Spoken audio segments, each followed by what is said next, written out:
Xavier, quelle perspective sur les cryptos quand vous voyez la façon dont les cours évoluent depuis le début de l'année? On voit les indices actions bien progresser. Ça repart de l'avant aussi sur le Bitcoin notamment. Est-ce que les seuils techniques que l'on vient de franchir peuvent donner un peu plus d'optimisme aux fans de crypto et aux investisseurs? Alors, il y a un peu plus d'optimisme, effectivement, on n'a pas encore franchi de seuil majeur. C'est vrai qu'il y a du mieux et on remerciera pour ça les marchés traditionnels. Vous l'avez dit juste avant, qui se sentent quand même très détendus depuis ce début d'année 2023, surtout d'ailleurs en Europe, aidés encore un peu plus par les chiffres du chômage vendredi aux États-Unis, avec cette hausse des salaires finalement qui était moins élevée que prévu. Alors, ça permet de soulager ces pressions concernant les resserrements monétaires des banques centrales qui doivent lutter contre l'inflation, donc de soulager le dollar américain et par effet de contagion les actifs risqués, c'est-à-dire le marché des actions, également le marché des cryptos dont il est relativement lié.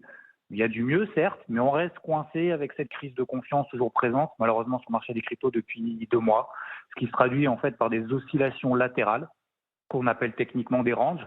18 000, 16 000 dollars sur le Bitcoin, les deux gros seuils majeurs à surveiller, 1000 et 1400 dollars sur l'Ethereum. Alors il y a du mieux aussi parce que l'ensemble du marché des cryptos suit les deux chefs Bitcoin et Ethereum et les marchés traditionnels. La capitalisation totale repasse au-delà des 800 milliards de dollars. Si on exclut Bitcoin et Ethereum, on repasse au-delà de 300 milliards de dollars.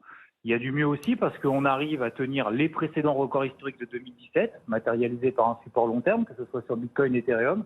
Ces niveaux tiennent depuis 2 mois et permettent de donner quelques élans haussiers, quelques rebonds techniques. Ça faisait d'ailleurs longtemps qu'on n'avait pas vu une succession de bougies vertes un peu partout sur le marché des cryptos.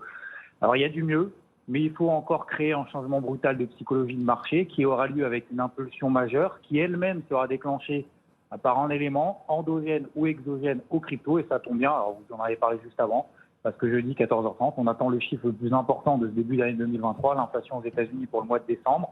Si ce chiffre est négatif, inférieur à 0, ce sera une bonne nouvelle qui confirmera les chiffres de la semaine dernière, et ça pourrait permettre au moins de rallier les bornes hautes de ces ranges. Je rappelle, 18 000 dollars sur le Bitcoin, 1400 dollars sur l'Ethereum. Ça sera d'ailleurs plus rapide probablement sur l'Ethereum qui surperforme le Bitcoin, c'est-à-dire qui monte plus vite que le Bitcoin depuis maintenant quelques jours.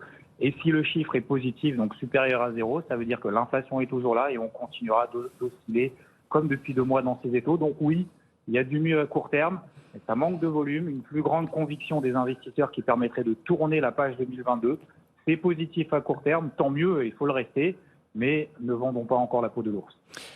Merci beaucoup Xavier Fenot avec nous pour Interactive Trading, et on rappelle à ceux qui souhaitent investir en crypto de n'investir que l'argent dont ils n'ont pas besoin, on le répète à chaque fois.